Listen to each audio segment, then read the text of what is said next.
gusenga kwanjye kukugereho, manura amahoro yanjye. Ndagukeneye ku manywa na nijoro, ibihe byose umbe hafi. Gusenga kwanjye kukugereho, manura amahoro yanjye. Ndagukeneye ku manywa na nijoro, ibihe byose umbe hafi.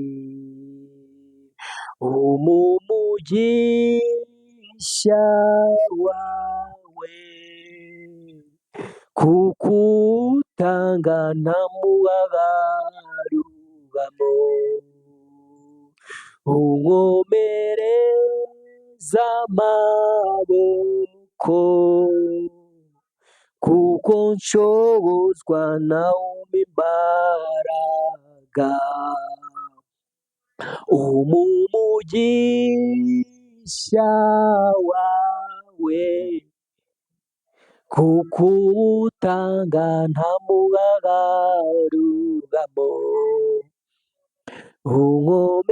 unkomereza amaboko kuko nshobozwa nawe imbaraga. Imana ikore ibidasanzwe ku buzima bwawe, ihindure amateka ya kera ireme mashano. Ni Imana ishoboye gukora ibyananiye abantu bajya baza byakomera bakaguta, ariko iyo uri kumwe n'Imana ntishobora kuguta.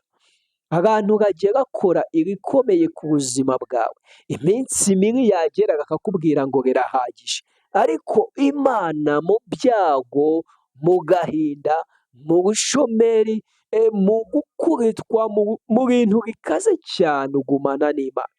Rero gumana n'Imana, Imana igukomereza amaboko, Imana igukureho karande, Imana ihindura amateka y'ubuzima bwawe, Imana iguha icyerekezo gishya kuko irabishoboye. Izere ko Imana ishoboye byose. Ntukagende udakoze subscribe kugira ngo ujye ukurikirana ibiganiro byacu. Ukore na follow kuri TikTok kuri Dukuzumuremyi Church Online.